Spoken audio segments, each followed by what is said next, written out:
you're still here. And you get another chance this day to do better and be better. Another chance to become more of who you were created and what you were created to fulfill.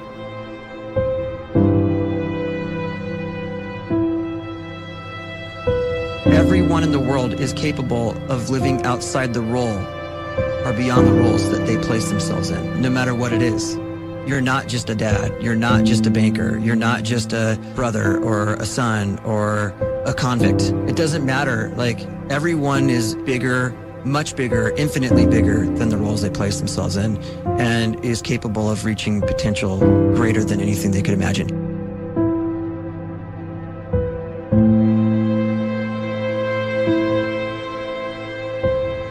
You can live the life you desire. It's right there in front of you. But in order to achieve it, you must first see it, then believe it, and then you must graciously ask and train your brain to help you execute your vision.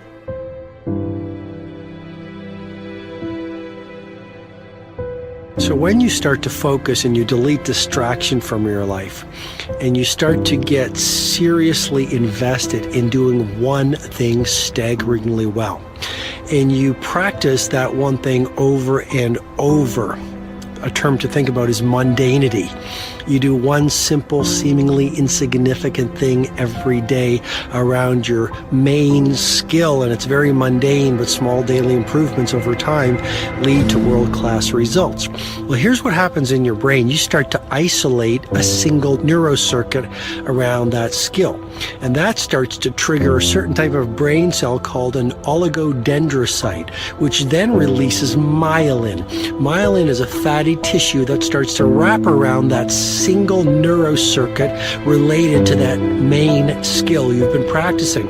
And when myelin starts to wrap around the brain circuit, what happens is you have accelerated learning times, you can see more quickly, heightened perception, and you'll learn more quickly. And that is really the quote-unquote secret of the great producers. It's not a result of some natural gift, but their daily practice, their relentlessness and their grit, their work ethic, and their singular focus and sacrifice.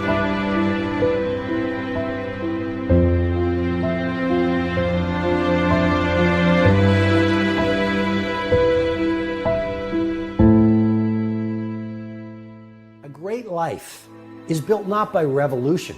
A great life is built by evolution. Small and steady wins the race. What you do every day is far more important than what you do once every decade. I want you to really think about that idea. What you do every day is simply your life in miniature. And as you live every single day, so you're crafting your life. What you do over the next hours is really building your future. And if you can just get every single pocket of 24 hours right as best as we humanly can, the rest of our life is going to take care of itself. So small wins matter. The scripture says we will eat the fruit of our words. You are planting seeds when you talk. At some point, you're going to eat that fruit. My challenge is make sure you're planting the right kind of seeds. If you want apples, you have to sow apple seeds. If you want oranges, you can't plant cactus seeds, poison ivy seeds, mushroom seeds. You're going to reap fruit from the exact seeds that you've been sowing. In other words, you can't talk negative and expect to live a positive life. You can't talk defeat and expect to have victory. You can't talk lack, not enough, can't afford it, never get ahead, and expect to have abundance. If you have a poor mouth, you're going to have a poor life. If you don't like what you're seeing, start sowing some different seeds.